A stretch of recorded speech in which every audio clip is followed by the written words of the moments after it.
The Temple of Pythons, also known as the Python Temple, is a unique and intriguing religious site located in Ouidah, Benin. This temple houses nearly 60 royal pythons, revered and honored, seen as the intermediaries between humans and the spirit world by specific sects of Beninese vodou. These serpents play a large role in the regional vodou beliefs here. According to a local legend, the king of Ouidah took refuge in a forest from those seeking to kill him during a war in the 1700s. When he was in hiding, pythons emerged from this forest and prevented him from being captured. And to commemorate their role in his protection, he ordered the creation of 3 monuments. This is one of them. The Temple of Pythons is situated in Ouidah, Benin, a coastal city in this small country known for its rich history and cultural heritage. This Python temple was purposely built across from a Catholic church, as Catholicism is a prominent religion in the area. Here, Catholicism coexists with indigenous beliefs and practices, including those related to the veneration of Python. Even though these people here are practitioners of voodoo, they still maintain some of the traditions of Christian church. It's part of the gumbo of the belief system. The presence of the Temple of Pythons across from a Catholic church reflects this coexistence. The relationship between the two sides is largely a testament to the syncretism and tolerance that has developed in the region over time. People in Ouidah may practice both Catholicism and indigenous beliefs, and the temple and church serve as symbols of this cultural and religious diversity. Join me now as we go inside and see the pythons of Beninese voodoo.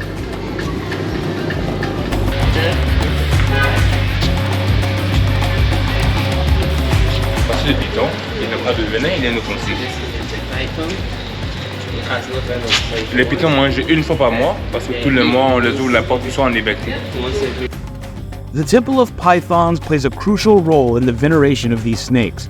People visit the temple to seek the blessings and protections of these pythons, and within the temple, they are treated with great reverence and care. They are fed, bathed, and allowed to move freely within the temple's confines. Oui, lorsqu'il porte les 2 faces sur mon visage, c'est le signe de python. Pour les pythons, c'est les trous perforés. Ça aussi. 10. Yeah, so the total makes 10. 5 here and 5 here the other side. 1, 3, 2, 5. 5 is 5. 5 the other. The people who worship these pythons keep scarifications, as you can see on this gentleman's face here, and they represent the stripes and colors that are on the pythons. So, yeah, thank you very much for showing those. Cheers. Okay.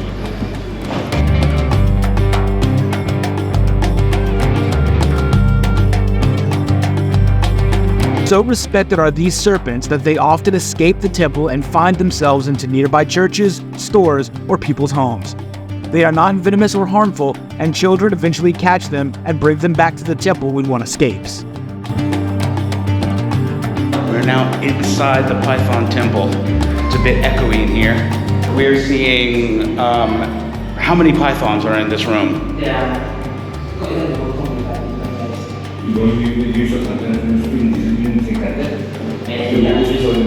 They are everywhere. There's several. I'm counting at least 20, 25 pythons, probably, something like that. Right, so there are even more that exist in this temple, but right now we're seeing clusters. I mean, just look at them gathering.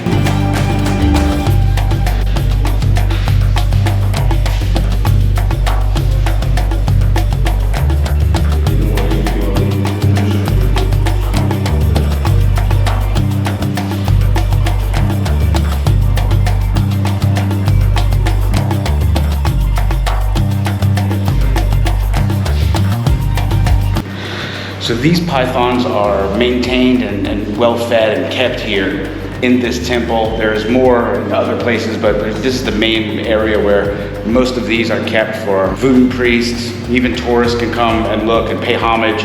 You can pay the pythons to make a wish, leave them money to keep them well fed and well attended to. But these pythons represent an important aspect of voodoo religion. They're here to protect the city, they're here to protect the people, and indeed, they are the icon. They are the main staple of those who worship the python within the Beninese voodoo tradition. But this temple has more than just pythons in it. It's filled with vodou fetishes, sacred and consecrated objects that serve as vessels or conduits for spirits known as loa, which are an integral part of voodoo belief. These are sort of shrines that are handcrafted from materials like wood, clay, bone, metal, or other natural substances. They are often adorned with symbolic elements and offerings. Just look at this one. This represents the Iron God. So this is Oku, the Iron God in this particular voodoo tradition. This is a fetish that is for the Iron God, that represents the Iron God. You can see that there are bits and pieces of iron in the fetish. You can make an offering here of iron. You can pour the oil over the fetish and pay homage to the Iron God in this voodoo tradition. I'm told that unlike other fetishes, this one cannot have alcohol poured on it. So no gin, none of the traditional alcohols that they normally pour over fetishes. If you do that, you will be cursed to the death. So you will eventually succumb to a horrible death if alcohol touches this Iron God. This is where they keep it here in the Python Temple, and anyone can come, put pieces of iron there, pour the sap oil over it, and make a wish, pay homage, make a sacrifice to the Iron God of Beninese voodoo. As we walk through the Python Temple, you will notice many fetishes that you may have seen in previous videos that are important in the voodoo tradition. Several of the fetishes that are located in the temple are for different things. This one here behind me, basically a large pot that they would put plants in. This was established here about 200 years ago, and they use it to put leaves and water in. Every 7 years, the pot is turned over, and the contents inside are used to purify those that partake in rituals. If one makes a mistake or do something wrong, a voodoo priest will put you inside of this hut where you must wash yourself with holy water and the purified leaves from the pot.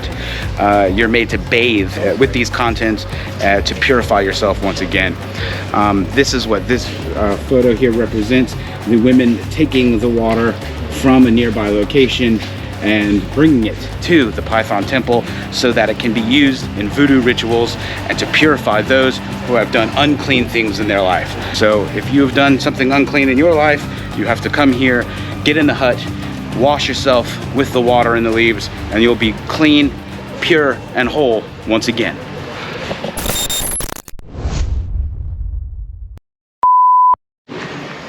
Yeah, Alex.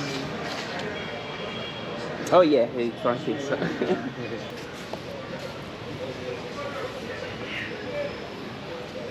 Ooh.